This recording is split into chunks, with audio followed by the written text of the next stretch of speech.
বিসমিল্লাহ। নিচে ইফতার করার পর যদি বিমান আকাশে উড়ে এবং উপরে উঠার পর সূর্য দেখা যায়, তাহলে সেই রোজা কি পুনরায় রাখতে হবে? খুবই দরকারি প্রশ্ন, বিশেষ করে আমাদের প্রবাসী ভাইদের জন্য গুরুত্বপূর্ণ। অনেক সময় হজ ওমরাতে গেলেও আমাদের দরকার হয়। এটা ঠিক যে নিচে যখন আমরা সূর্য ডুবে গেছে দেখি, অনেক সময় অনেক উপরে উঠলে দেখা যায় সূর্য তখনও ডুবে নাই, উপর থেকে সূর্য দেখা যায় যে একটু পরে ডুবছে। এখন কেউ বিমানে বসছে, বিমান ছেড়ে দিবে, রানওয়েতে আছে, এদিকে ইফতারের টাইম হয়ে গেছে, সূর্য ডুবে গেছে, মাগরিবের ওয়াক্ত হয়ে গেছে, আজান হয়ে গেছে। তিনি খেজুর পানি খেয়ে বিসমিল্লাহ পড়ে রোজা ভেঙে ফেলেছেন। বিমান রানওয়ে দিয়ে আস্তে করে আপনার ফ্লাই করেছে। এই বিমান উড্ডয়নের পর উপরে যাওয়ার পর দেখা যাচ্ছে আরে সূর্য দেখা যাচ্ছে, নিচে কিন্তু সূর্য ডুবে গেছে। এখন সেই রোজা আবার রাখতে হবে কিনা? খেয়ে তো ফেলছে আগেই। উত্তর হলো এই রোজা আর রাখা লাগবে না, কারণ তিনি রোজা পরিপূর্ণ করে ফেলেছেন। একজন মানুষ রোজা পরিপূর্ণ করার পর যদি কোথাও যান, যে দেখেন যে না সেখানে রোজা চলছে, তাহলে তার আগের রোজা যে বাতিল হয়ে গেছে তা কিন্তু না, সে রোজা তার রাখতে হবে না, আর সে রোজা তার আদায় হয়ে যাবে ইনশাআল্লাহ। কারণ তিনি যখন যেখানে আছেন সেখানকার সূর্য ডুবা দেখে তিনি আমল করবেন। সূর্য ডুবে গেছে, অতএব তিনি ইফতার করে ফেলেছেন, তার রোজা হয়ে যাবে ইনশাআল্লাহ। এরপরে প্রশ্ন হলো, পরীক্ষার খাতায় বা কুইজে ভুল লিখে আসলে পরবর্তীতে দোয়া করে ভুল উত্তর সঠিক করার কোনো উপায় আছে কি না? লা হাওলা ওয়ালা কুওয়াতা। এটা কি প্রশ্ন না তামাশা? হ্যাঁ, একবার আমার নামও লিখে দিয়েছে শেষে দিয়ে সুন্দর করে। ভাই, এই প্রশ্ন আমার ফাঁকিবাজ ছাত্র ভাইয়ের প্রশ্ন। আপনাদেরকে একটা মার্কা দেই, মার্কা একটা আলামত দেই, ফাঁকিবাজ ছাত্র বোঝার একটা আলামত। হুজুরদের কাছে যেসব ছাত্র প্রশ্ন দিবে, হুজুর কোন আমল করলে পরীক্ষার খাতা একেবারে ফরফরায় লিখতে পারবো, সহজে লিখতে পারবো, একটু কলম পড়া দেন হুজুর, ফু দিলে জানে কলমে একেবারে গুলির মতো চলতে থাকে। এগুলো বেশিরভাগই ফাঁকিবাজ ছাত্রদের আলামত। ভালো ছাত্র যারা, তারা পড়ালেখা করে ঠিকঠাক মতো, আবার আল্লাহর কাছে দোয়া করে যায় পরীক্ষা দেয়, শেষ। আর ফাঁকিবাজ যারা, সে তো জানে পড়ালেখা করে নাই, টোটো করে ঘুরে বেড়াইছে, এই জন্য হুজুরের কাছ থেকে কলম পড়া, এটা সেটা দুনিয়ার ডানে বামে বিভিন্ন পথে যায়। এই জন্য পরীক্ষা ভালো হওয়ার আমল কি যদি বলেন, আমি বলবো পরীক্ষা ভালো হওয়ার আমল হলো পড়ালেখা বেশি করে করা, সুন্দর করে করা, ভালো করে করা। এটা হলো পরীক্ষা ভালো হওয়ার আমল। ফাঁকি ঝুঁকি করবেন আর একটা দোয়া পড়লে সব ফাঁকি ঝুঁকি বাদ হইয়া পরীক্ষার খাতা সব লিখতে পারবেন আর সব পানির মতো সহজ প্রশ্ন চলে আসবে, এরকম কোনো আমলের কথা আমার জানা নাই। ইসলাম অলসদের জন্য না, ইসলাম পরিশ্রমীদের জন্য। নবীজি আল্লাহর কাছে পানা চাইতেন, আল্লাহুম্মা ইন্নী আউযু বিকা মিনাল আজজি ওয়াল কাসাল, আল্লাহ আপনার কাছে আমি অলসতা থেকে পানা চাই। আপনি অলস থাকবেন আর বলবেন আমি শুয়ে থাকবো, আল্লাহ আমার মুখে খাবার পাঠায় দেখ, এরকম কোনো আমল আমার জানা নাই। অতএব ভালো করে পড়ালেখা করবেন তো ইনশাআল্লাহ ছাত্র ভাইরা, মনোযোগ দিয়ে পড়াশোনা করবেন এবং আল্লাহর কাছে দোয়া করবেন, আল্লাহ ইনশাআল্লাহ সাকসেস করবেন। আস-সুন্নাহ ফাউন্ডেশন যে এত বড় বড় সেবার কাজ পরিচালনা করে, এত টাকা কোথায় পান? ভাইরা আমার, আস-সুন্নাহ ফাউন্ডেশনের অনেক কার্যক্রম আপনারা দেখেন অনলাইনে, অফলাইনে, বিভিন্নভাবে। মূলত একটা প্রজেক্ট বাস্তবায়ন করতে আমরা যে পরিমাণ টাকা খরচ করি, অনেকে মনে করেন এর চাইতে অনেক বেশি টাকা লাগে। আমাদের দেশে রাষ্ট্রের সম্পদ যদি অপচয় তসরুফ না হতো, তাহলে এই দেশ শুধু রাষ্ট্রের যে সম্পদ খরচ করা হয় ওইটা দিয়েই রাষ্ট্রশূন্য হয়ে যেত, খুব বেশি কিছু লাগতো না। শুধু দুর্নীতি বন্ধ করলে, অপশাসন বন্ধ করা গেলে, অপচয় বন্ধ করা গেলে, রাষ্ট্রের টাকাকে যদি আমানত মনে করে কর্তা ব্যক্তিরা প্রতিটা টাকা চিবিয়ে রস কবি যেরকম বের করে নিজের পকেটের টাকাটার, ওইরকম রাষ্ট্রের টাকাটা যদি আমানত মনে করে খরচ করত, তাহলে যে পরিমাণ টাকা রাষ্ট্র খরচ করে তাতে রাষ্ট্রের আসলে তেমন কোনো সংকট থাকার কথা না।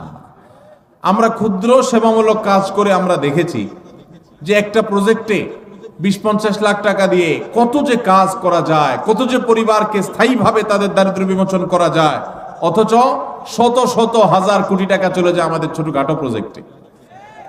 তো সেইগুলা যদি আমরা রোধ করতে পারতাম তাহলে আসলে টাকা অনেক বেশি লাগতো না। আসন্না ফাউন্ডেশন যে শত শত কোটি টাকা নিয়ে বসে আছে আর খরচ করে আসলে তা কিন্তু না। মূলত প্রথমত আল্লাহর বরকত, দ্বিতীয়ত হলো আমাদের একটা দীপ্ত শপথ আছে, সেটা হলো নিজের পকেটের টাকা খরচ করতে এত চিন্তা করব না, মানুষের দানের টাকা খরচ করতে যতবার চিন্তা করব। এবং আল্লাহর ফজলে সেজন্য আল্লাহ তাআলা বরকত দেন। এবং সেই সাথে যেই টাকা আসে তার সবই হলো আপামর সাধারণ মানুষের টাকা, একেবারে মাছ পিপল, একেবারে সাধারণ মানুষের যে টাকা, সেটা দিয়ে আসন্না ফাউন্ডেশন চলে আলহামদুলিল্লাহ। আপনারা যারা যুবকরা আছেন, এলাকায় সেবামূলক কাজ করতে চান, অনেকে চান কি চান না আপনারা অনেকে হয়তো বলবেন, ভাই আপনার ফাউন্ডেশন থেকে কিছু আমাদেরকে শীতবস্ত্র পাঠিয়ে দেন, কিছু টাকা পয়সা দেন, কিছু আমাদের ত্রাণ দেন, আমরা এলাকায় কাজ করি। যুবকদেরকে বলতে চাই, আপনারা যদি এলাকায় সেবামূলক কাজ করতে চান, আপনার এলাকায় সেই সব সেবার কাজ শুরু করে দেন যেগুলোতে টাকার দরকার হয় না। এরকম কাজ আছে না নাই? আপনার এলাকাতে একটা রাস্তা ভাঙা, আপনারা 4-5 যুবক মিলে সেই রাস্তাটা, ভাঙা রাস্তাটা মেরামত করে দেন শারীরিক পরিশ্রম করে। সম্ভব কি সম্ভব না? আপনি যখন এই কাজটা করবেন, আল্লাহ আপনাকে এর চেয়ে বেশি কাজ করার তৌফিক দান করবেন। এরপরে প্রশ্ন, ইসলামে নারীদের সাক্ষী পুরুষের সাক্ষীর চেয়ে দুর্বল কেন? অর্থাৎ দুজন মহিলার সাক্ষী একজন পুরুষের সাক্ষীর সমপর্যায়ের কেন? বিষয়টি বুঝিয়ে বললে ভালো হতো। ধন্যবাদ। দেখুন, ইসলামে বিভিন্ন চুক্তি, লেনদেন, কায় কারবার, এগুলোর সাক্ষ্য দেওয়ার ক্ষেত্রে দুইজন নারীর সাক্ষ্যকে একজন পুরুষের স্বাক্ষর সমান ধরা হয়েছে। এখন সঙ্গত কারণেই প্রশ্ন আসলো যে পুরুষ একজন সাক্ষ্য দিলে যেই কোনো লেনদেনে, যে কোনো কাজ কারবারে সেটা একজনের সাক্ষ্য হিসেবে বিবেচিত হবে, কিন্তু মহিলা যখন সাক্ষ্য দিবে তখন দুইজনেরটা একজন পুরুষের সমান কেন হবে? মহিলা কি মানুষ না?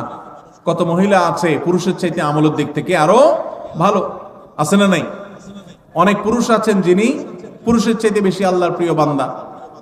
তাহলে সেক্ষেত্রে সাক্ষ্য দেওয়ার ক্ষেত্রে নারীর অর্ধেক কেন? এর উত্তর হলো, ইমাম মুহাম্মদ রহমতুল্লাহ আলাই, ইমাম আজম আবু হানিফা রহমতুল্লাহ আলাইহির একজন ছাত্র, ইসলামের ইতিহাসের একজন বড় ইমাম, ইমাম মুহাম্মদ রহমতুল্লাহ আলাই, তিনি বলেছেন, যেহেতু সচরাচর চুক্তি, কাজ কারবার, বাহিরের লেনদেন, এগুলোতে নারীরা উপস্থিত থাকে না, সচরাচর মেয়েদের উপস্থিতি সেসব জায়গায় থাকে না। একটা চুক্তি হচ্ছে, একটা লিখিত হচ্ছে, সেখানে মহিলাদের উপস্থিতি সাধারণত কম থাকে, পুরুষরাই থাকে। যেহেতু তাদের উপস্থিতিটা সচরাচর থাকে না, অতএব তাদের কেউ যদি সাক্ষ্য দেয় তাহলে ব্যাপারটা একটু স্ট্রং করার দরকার আছে, কারণ তার তো থাকার কথা না, কিভাবে সাক্ষ্য দিল? সেজন্য এটাকে স্ট্রং করবার জন্য আরেকজন নারীর সাক্ষ্য যখন দেয় তখন সেই স্ট্রংনেসটা চলে আসে। শুধুমাত্র ওই সাক্ষ্যটার মধ্যে স্ট্রংনেস আনার জন্য দুইজনকে সেখানে একজন পুরুষের সমান ধরা হয়েছে। এখানে কোনো মর্যাদার তারতম্য বোঝাবার জন্য নয়, যে নারী তো বাইরে সাধারণত থাকে না, যদি সাক্ষ্য দেয় তাহলে সেক্ষেত্রে মানুষের মনের মধ্যে এই সংশয় আসতে পারে, নারী কোত্থেকে আসলো এখানে। এই সংশয় দূর করবার জন্য আরেকজন নারী যখন সাক্ষ্য দেয় তখন আর সংশয় করবার কোনো সুযোগ থাকে না। তাহলে এখানে মর্যাদার কোনো পার্থক্যের জন্য এটি করা হয়নি। এটা আমি মুহাম্মদ রহমতুল্লাহ বলেছেন, আর অনেক ইমামগণ অনেক ব্যাখ্যা দিয়েছেন। কি কি ধরনের গুনাহে লিপ্ত হলে আল্লাহ ওই ব্যক্তির দিকে মুখ ফিরিয়ে নেন, ওই ব্যক্তির দিক থেকে মুখ ফিরিয়ে নেন? ভাইরা আমার, নবী করিম সাল্লাল্লাহু আলাইহি ওয়াসাল্লাম একটি প্রসিদ্ধ হাদিস আছে, তিনি বলেছেন, সালাসাতুন লা ইয়াকাল্লিমুহুমুল্লাহু ওয়া লা ইউযাক্কিহিম ওয়া লা ইয়ানজুরু ইলাইহিম ওয়া লাহুম আযাবুন আলীম। 3 শ্রেণী মানুষ আছে, তাদের জন্য 4টা শাস্তি হবে। কয়টা শাস্তি হবে? 4টা। কয় শ্রেণী মানুষের জন্য?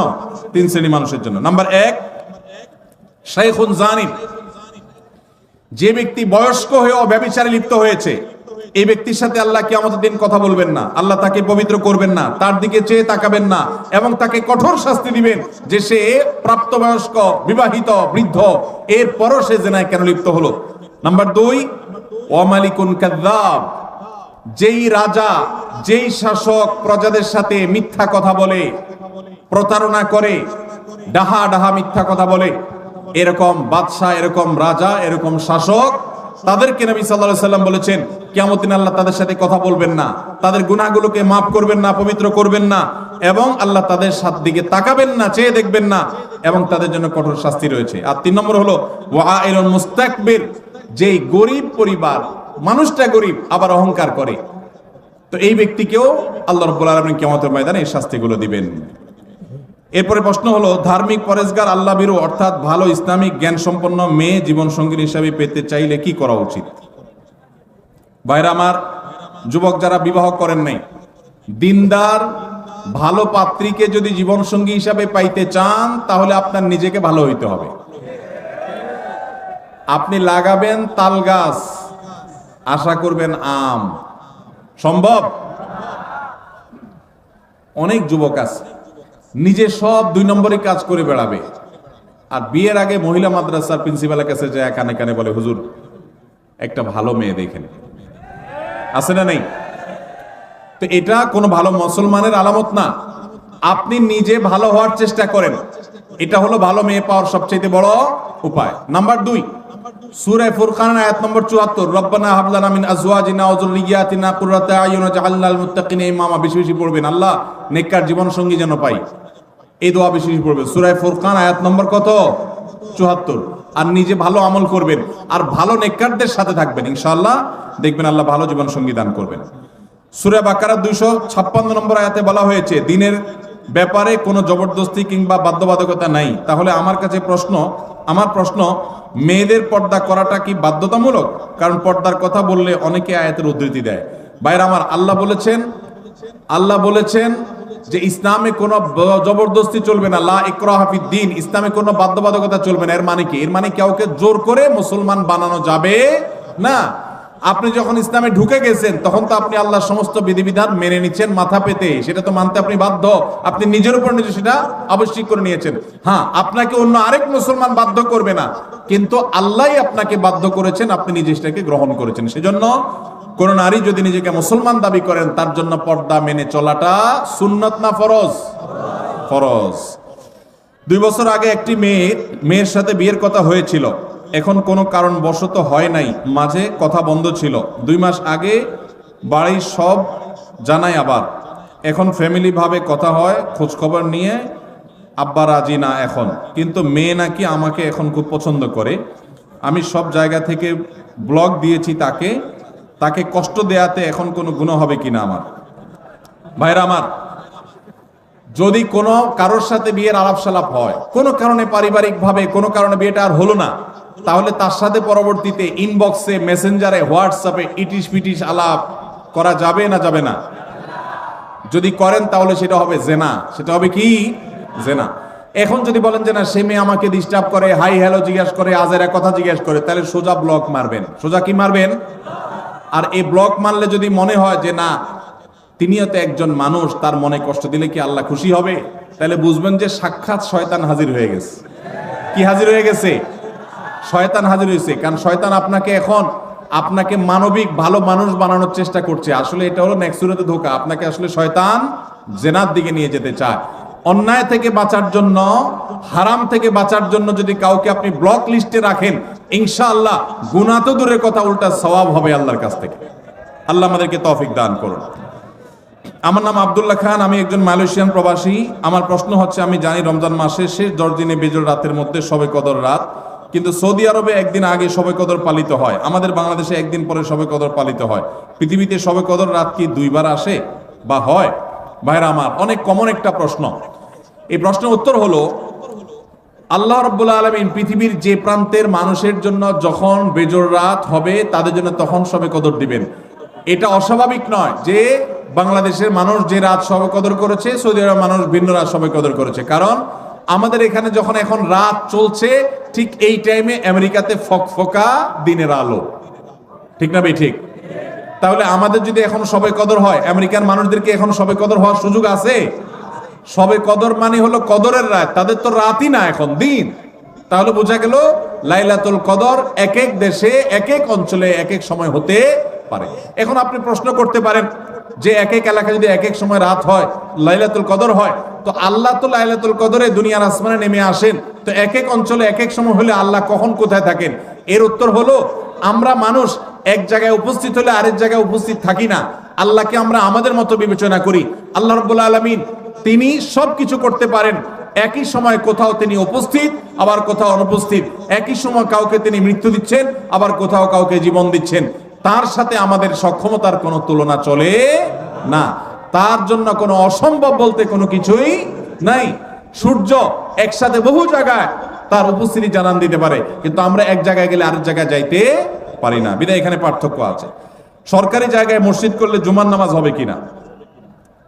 সরকারি জায়গায় যদি মসজিদ করেন জুমার নামাজ হবে কিনা? উত্তর হলো, জুমার নামাজ তো হয়ে যাবে, কিন্তু সরকারি জায়গা মসজিদ বানাবার জন্য আপনি অবশ্যই যথাযথ কর্তৃপক্ষের অনুমতি নেবেন, নিয়মতান্ত্রিকভাবে মসজিদ করবেন।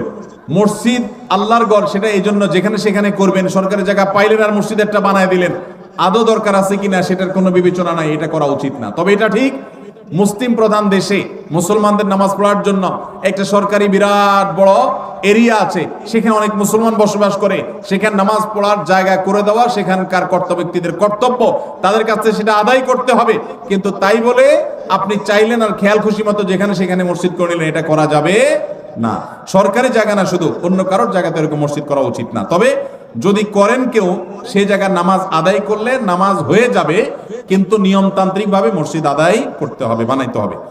মসজিদে চেয়ারে বসে নামাজ পড়লে নামাজ হবে কিনা? ভাই, মসজিদে চেয়ারে বসলে নামাজ পড়লে নামাজ হবে কিনা? উত্তর হলো, যদি কেউ রুকু সেজদা দিতে অপারগ হন, অসুবিধা হন, তাহলে তার জন্য এটা জায়েজ হবে। কিন্তু আমাদের দেশে অনেকে একটু কোমর ব্যথা, একটু শরীরটা খারাপ লাগে, মেজমেজ করে চেয়ারে বসে নামাজ শুরু করে দেয়। এইরকম যদি করে তাদের নামাজ হবে না। কারণ আল্লাহ বলেছেন ওয়াকুমু লিল্লাহি কানিতিন, নামাজের মধ্যে দাঁড়ানোটা কি সুন্নত না নফল? ফরজ। এই ফরজ তরক করে যদি আপনি বলেন যে শরীরটা খারাপ লাগতেছে, চেয়ারে বসে গেলাম, একটু ভাবসাব ধরলাম, তাহলে নামাজ হবে না। যার রুকু সিজদা করার ক্ষমতা নাই, ডাক্তার তাকে কঠোরভাবে নিষেধ করেছে, মারাত্মক পেইন হয়, তার জন্য জায়েজ আছে। বাকি যেন তেন উসিলাতে এটা করা যাবে না। আমি যদি 4টা বিয়ে করি, তাহলে কি আমার সাথে 4টা বই জান্নাতে থাকবে? ভাইরা আমার, এই প্রশ্ন যে করছে, একটাও তার কপালে এখন জুটছে কিনা আমার সন্দেহ আছে। এরকম বেশি বেশি ইটিস পিটিস করার লোকগুলোর আলামত বেশি ভালো হয় না, সাধারণত ব্যতিক্রমও আছে। তো যাই হোক ভাই, আপনি নিজের জান্নাতের চিন্তা চাইতে 4 বউয়ের জান্নাত নিয়ে চিন্তায় আছেন। মানুষ কত রকমেরই থাকে, মাশাআল্লাহ। তো এটা নির্ভর করবে আমলের উপর ভাই। আপনার বউ 1 জন না 2 জন, 3 জন না 4 জন, এটা ইস্যু না। ইস্যু হলো যে সবাইকে জান্নাতি বানাতে পারলেন কিনা, আপনি নিজে জান্নাতি হতে পারলেন কিনা। যদি সবাই জান্নাতি আমল করেন, তাহলে সবাই জান্নাতে যাবেন। আল্লাহ না করুক যদি 2 জন জান্নাতি আমল করেন, তাহলে 2 জন জান্নাতে যাবেন। যে জান্নাতি আমল করবে সেই জান্নাতি যাবেন। আপনি নেককার মানুষ ছিলেন, আপনার বউ 4টা হলো, 4টাই একেবারে বাই ডিফল্ট ফ্যামিলি মেম্বার হিসাবে অটো পাস পেয়ে যাবে। দুনিয়াতে অটো পাস আছে, আল্লাহর কাছে অটো পাস বলতে কিচ্ছু। যার যার আমল করে তাকে পার হইতে, দুনিয়াতে মামু খালুগিরি চলে, আখিরাতে আল্লাহর কাছে চলবে। আপনার মামু আছে, নেতা আছে, গোতা আছে, দুনিয়াতে পার হতে পারবেন, ওখানে এই সমস্ত ধানায় পানায় চলবে না। যার আমল ভালো হবে সে আল্লাহর কাছে জান্নাত পাবে। দাড়িতে কাটিং করে ডিজাইন করা যাবে কিনা? দাড়িতে কাটিং করে ডিজাইন করা বলতে যদি বুঝান ওই যে ফ্রেঞ্চ কাট, এটা সেটা, তাহলে এটা দাড়ির সাথে একটা তামাশা এবং মশকরা করা। নবী করিম সাল্লাল্লাহু আলাইহি সাল্লাম বলেছেন আফুল্লুহা, তোমরা দাড়িকে লম্বা করো, আর খুল্লুহা, দাড়িকে ছেড়ে দাও। পরিষ্কার নির্দেশ নবীজির। কোন একটা হাদিসে নবীজি সাল্লাল্লাহু আলাইহি সাল্লাম আমাদেরকে দাড়িতে কাটিং আর স্টাইল করতে বলেন না, এটা স্টাইলের জিনিস না। যারা দাড়ি রাখতে ইতস্তত বোধ করেন তাদেরকে বিনয়ের সাথে বলতে চাই, এটা পুরুষত্বের মার্কা। এটা কিসের মার্কা? আল্লাহ নারীর শরীরে যা যা দিয়েছেন, নখ আপনারটা বাড়ে, মহিলাদেরটাও বাড়ে। আপনার মাথার চুল আছে, তাদেরও আছে। আপনার শরীর অঙ্গ প্রত্যঙ্গে যেখানে যেখানে যা যা আছে, লোম অবাঞ্ছিত সব তারও আছে। শুধু 2টা জিনিস, দাড়ি আর গোপ, এগুলো নারীকে আল্লাহ দেন না, আল্লাহ আপনাকে দিয়েছেন। এর জন্য গোপটা ছোট ছোট রাখা আর দাড়ি লম্বা রাখা, এটা পুরুষত্বের আলামত। এখন আপনি যদি বলেন যে আমি হিজড়া হয়ে যাব, তাহলে আমার কি করার? আল্লাহ আমাদের ভাইদেরকে হেদায়েত দান করুন। এটা পুরুষত্বের মার্কা, এটা রাখতে কোনো কার্পণ্য করা উচিত না। আমরা অনেকে জাতে ওঠার জন্য দাড়ি রাখতে চাই না। তবে দাড়ি যদি কেউ আমাদের কোনো ভাই কেটে ছোট রাখে, আমরা তাকে অ্যাপ্রিসিয়েট করি, আলহামদুলিল্লাহ আমার ভাই শুরুটা করে দিয়েছে, আল্লাহ তার দায়টাকে বড় করার তৌফিক দিবে ইনশাআল্লাহ। মোহতারাম, বয়স 22, অনার্স দ্বিতীয় বর্ষের ছাত্র, পড়ালেখার পাশাপাশি জব করে নিজের খরচ চালাতে পারি। একটা মেয়েকে পছন্দ করি, তাকে বিয়ে করতে চাই, কিন্তু বাবা মাকে অনেক বললেও রাজি হয় না। তাদের কথা লেখাপড়া আগে শেষ হোক, আমি যোগাযোগ যদি রাখি মেয়ের সাথে, তাহলে আমার পিতা মাতাও কি গুনাহের ভাগিদার হবে কিনা? ভাইরা আমার, এই পরিমাণ প্রশ্ন এই রিলেটেড, এটা সাইফুল্লাহ ভাই বাইসা দিয়ে দিছেন মানে ভালো প্রশ্নই দিছেন, আমি ভাইকে দোষ দিচ্ছি না। আমি বলতেছি এরকম প্রশ্ন 20টা আসলে একটার উত্তর দেওয়া লাগে। এখানে অনেক বাবাজিরা আছেন, গ্রাম এলাকা, একটু মনোযোগ দিয়ে শুনেন আল্লাহর হস্তে। এই যুগে বহু মুরব্বীরা, বহু বাবাজিরা, বহু চাচিরা তাহাজ্জুদ পড়তে পড়তে কপালে দাগ ফেলে দেওয়ার পরও শুধু জাহান্নামে যাবে ছেলেকে সময় মতো বিয়ে না করার কারণে। আল্লাহ তাআলা কোরআনে কারিমে বলেছেন, ওয়া আনকিহুল আয়ামা মিনকুম ওয়াস-সালিহিনা মিন ইবাদিকুম ওয়া ইমামিকুম ইয়াকুম ফুকারা আয়ুগনিহিমুল্লাহু মিন ফাদলিহি। ভালো করে শুনে রাখেন আয়াতটা। আল্লাহ বলেছেন, তোমরা তোমাদের অধীনস্থদেরকে বিবাহ শাদী দাও, উপযুক্ত হওয়ার পর তাদেরকে বিবাহ শাদী করো। এই আয়াতের শেষাংশটা দেখেন কত ইন্টারেস্টিং। আল্লাহ বলেছেন, ইয়াকুনু ফুকারা, তারা যদি গরিব হয়, অভাবীও হয়, ইউগনিহিমুল্লাহু মিন ফাদলি, তুমি বিয়ে করাও, আল্লাহ তাআলা তাদের অভাব দূর করে দিবেন। এরপরও যদি বাপমারা, চাচা চাচিরা, আপনারা যদি ছেলে মেয়েদেরকে হাইকোর্ট দেখান সকাল বিকাল, যদি বলেন যে পায়ের উপরে দাঁড়াও, নিজের পায়ের উপরে দাঁড়াও, ছেলে কি আরেকজনের পায়ে দাঁড়া রয়েছে নাকি? তার নিজের পায়ে দাঁড়ায় আছে সে। ঠিক ঠিক করা পাবলিক ভাইরা, আপনাদেরও ওয়াজ আছে। শুধু ঠিক ঠিক মাহফিলে এসে চিল্লাইলে হবে না, মাঠে ময়দানে কাজ করতে হবে। কাজের বেলায় ঠন ঠন শুধুমাত্র চিরকুট দেখাই দিবেন, আর বাপরে আমি ফুসলা ফাসলা বিয়ে করে দিব আপনারে। এত সহজ মনে করছেন কেন? বাবাদের কথা তাদের জন্য প্রযোজ্য। বাবাদের মায়েদের বিয়ে দেয়াতে কার্পণ্য করা উচিত না। ছেলে যদি ডাল ভাত জোগাড় করার মতো ব্যবস্থা থাকে, তাহলে দেরি করবেন না। অনেক মা বাপ আছেন এই ব্যাপারে কার্পণ্য করেন। কত জেনা ব্যভিচার হচ্ছে। এই যুবক যে প্রশ্ন করেছেন খুবই প্রাসঙ্গিক, তিনি যেটা জানতে চেয়েছেন। হ্যাঁ, ও তিনি তো জব করে ফ্যামিলি চালাইতে পারেন। এই দেখেন, চালাইতে পারার পরও বাপ মা বিয়ে দেন না কেন? কারণ এখনো গাড়ি হয় নাই, এখনো বাড়ি হয় নাই, এখনো দোতলা হয় নাই, এখনো তিনতলা হয় নাই, এখনো হান হয় নাই, এখনো তান হয় নাই, এখনো সরকারি চাকরি হয় নাই। এগুলো সব ছোট লোকই চিন্তা।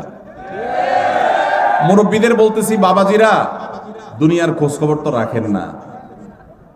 দুনিয়া এখন ফেসবুকে চলে, ইউটিউবে চলে। আপনাদের আমলে এসব ছিল না। আপনার বাপে যদি আপনারে 25 বছর বয়সে বিয়ে করায় থাকে, আপনার ছেলেকে আপনার 20 বছর বিয়ে করানো জরুরি।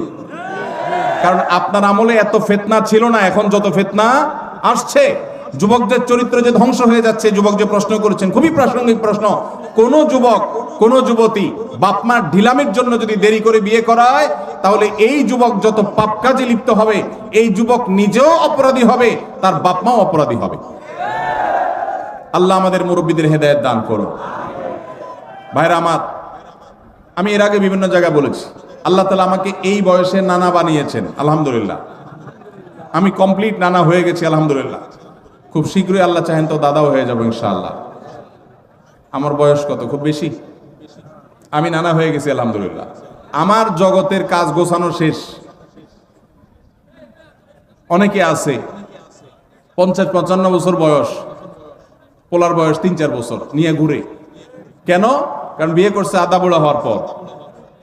আমরা সময় মতো বিয়ে করেছি, সব গোছগাছ করা কমপ্লিট, এরে বলে বাপের বেটা।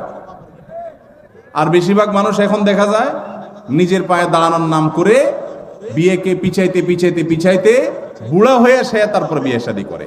অতএব যুবক ভাইদের চরিত্র হেফাজতের জন্য মুরব্বীদের উপরে ফরজ। ভালো করে শুনে রাখেন, যে যুবক প্রশ্ন করেছেন সেই যুবককে বিয়ে করানো তার বাপমার উপরে ফরজ, ফরজ, ফরজ। এই ফরজ তোরাক্কার কারণে বহু মুরব্বীরা জাহান্নামে যাবেন। সমাজ ব্যভিচারে ভরে গেছে। শয়তান যুবকদের বিভ্রান্ত করছে। তাদের চরিত্রকে হেফাজত করবার জন্য বিয়ে করেন। আল্লাহকে ভয় করেন, তাদেরকে বিয়ে করার ব্যবস্থা করেন। 3 রাকাত নামাজে 5-7 বার হাই আসে, কিন্তু সারাদিন রাতে একবারও আসে না। এখন করণীয় কি? ভাইরা আমার, হাই আসার একটা বিশেষ কারণ আছে। সেটা হলো সাধারণত সেহেরের রোগী, ব্ল্যাক ম্যাজিক যেটাকে বলা হয়, আজকাল আধুনিক যুগের অনেক মানুষ আছেন যারা ব্ল্যাক ম্যাজিক বিশ্বাস করেন না। একটা হলো হাতের ভেলকি, যেটাকে জাদু বলেন, ওইটা তো চোখের ভেলকি, হাতের ভেলকি, সেটা ভিন্ন বিষয়। কিন্তু জাদুকে অস্বীকার করলে ইমানই থাকবে না। কোরআনে আল্লাহ তাআলা সেহের সম্পর্কে বহু আয়াত নাজিল করেছেন। আর জাদুর বাস্তবতা বোঝার জন্য আপনার শুধুমাত্র সত্যানুসন্ধানে দৃষ্টি থাকা দরকার। আপনি একটু তাকালে দেখতে পাবেন যে কিভাবে আল্লাহ তাআলার কোরআন কাজ করে মিরাকলের মতো। শুধু জাদুর রোগীকে যে ট্রিটমেন্ট করা হয়, কোরআন দিয়ে রুকিয়া করা হয়, এটা দেখলে আপনার ইমান বেড়ে যাবে। তো এখন জাদুর রোগীদের অনেক সময় হাই বেশি আসে, হাই অহেতুক কোনো কারণ ছাড়া দেখবেন হাই তুলতে থাকে অসংখ্য। বিশেষ করে কোরআন তেলাওয়াত করলে এবং নামাজে দাঁড়ালে অস্বাভাবিক পর্যায়ে হাই আসা, এটা বেশিরভাগ ক্ষেত্রে সেহেরের আলামত হয়ে থাকে। আবার অনেকের সাধারণ অবস্থাতেও আসে। আবার অনেক সময় শরীরে অলস থাকার কারণে, অনেকদিন না ঘুমায় থাকার কারণে হাই আসে। অনেকে নামাজে অলসতা আসে, সেটাও হয়, কিন্তু সেহেরের কারণে অনেক সময় হয়। সেজন্য সেহের কারণে হলে কোনো রাকির কাছে শরণ। আমাদের এলাকা ফজরের আজানের আগে কিছুক্ষণ গজল জিকির করার পরে বিসমিল্লাহ বলে আজান শুরু করে, এটা কতটুকু সুন্নাহ? ভাইরা আমার, আজানের আগে কোনো বিসমিল্লাহ বলতে হবে না। আজানটা আল্লাহু আকবার, এটাই আল্লাহর নাম, এটাই জিকির। আবার বিসমিল্লাহ বলে আলাদা জিকির করার দরকার নাই, এটা সুন্নাহ দ্বারা সাব্যস্ত নয়। আজানের আগে আলাদা কোনো বিসমিল্লাহ বলার দরকার নাই, এটা সুন্নাত নয়। দ্বিতীয়ত হলো, আজানের আগে আবার এই যে গজল গাচ্ছেন, মানুষকে ডাকতেছেন, তাহলে আজানটা কিসের জন্য? আজান তো মানুষকে ডাকার জন্য। এই জন্য এটা সুন্নাহ সম্মত কোনো কাজ হতে পারে না। চাচাকে বাবা ডাকা যাবে কিনা? কেন, আপনার বাপ নাই? যে ভাই প্রশ্ন করছেন, চাচারে বাপ ডাকবেন কেন? হতে পারে বাপ নাই, তো রূপক অর্থে বাপ ডাকলে ঠিক আছে। আমরা অনেক সময় মুরব্বীদের করি বাবাজি, ভাইকে বলি ভাই। আমি বললাম সাইফুল্লাহ ভাই, এর মানে কি উনি আমার মায়ের পেটে ভাই হয়ে গেছেন? তো এরকম কাউকে রূপক অর্থে বাবা ডাকা যেতে পারে, কিন্তু কাগজে কলমে কারোর নাম বাবা হিসাবে রাখা যাবে না যিনি আপনার জন্মদাতা পিতা নন। যেমন পালক বাবার নাম দিয়ে দিলেন কাগজে কলমে, এটা জায়েজ নাই। প্রচলন আছে ছোট আব্বা বড় আব্বা বলে। ও আচ্ছা, এলাকার প্রচলন আছে চাচাকে ছোট আব্বা, বড় চাচাকে, বাপের বড় যিনি তাকে বড় আব্বা বলার, এরকম প্রচলন আছে। এটা কোনো অসুবিধা নেই, কারণ এখানে হাকিকি অর্থে বাবা ডাকা হয় না। আল্লাহ বলেছেন উদউহুম লিআবাইহিম হুয়া আকসাতু ইনদাল্লাহ, মানুষকে তার বাবার নামে ডাকবে। এখানে চাচাকে যে বাপ বলা হচ্ছে, এটা অরিজিনাল একদম প্রকৃত অর্থে বাবা, সে অর্থে না বাবার মতো। আম্মুর রাজুলের সিমু আবি, সেই অর্থে যে চাচা বাবার মতো, সেই অর্থে বাপ ডাকা হয়, অসুবিধা নেই। আল্লাহ আপনার সকল খেদমত কবুল করুক। আমি জানতে চাই, কেউ কাউকে পাপের আদেশ দিয়ে যদি বলে এই পাপের দায় আমার, তাহলে যে পালন করবে সে কি পাপ মুক্ত হবে? ফেরেশতাদের মগুর দুইজনই সমানভাবে খাবে। যে আদেশ দিছে সে তো হুকুমের আসামি হিসেবে খাবেই, আর যে এই যে সরল শাস্তেছে যে আমাকে তো সে আদেশ দিছে, তো নবী করিম সাল্লাল্লাহু আলাইহি ওয়াসাল্লাম বলেছেন লা তাআতা লিমাখলুকিন ফি মাসিয়াতিল খালিক, আল্লাহর কোন নির্দেশ লঙ্ঘন করে পৃথিবীর কারোর কথা মানা যাবে।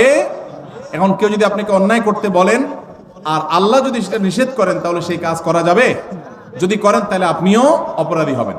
যদি কেউ বলে যে তুমি করো, এর দায় আমার, তাহলে বুঝবেন যে এটা চিটার, এটা কি, এটা বাটপার। কারণ কেউ কারোর পাপের বোঝা নিতে পারে।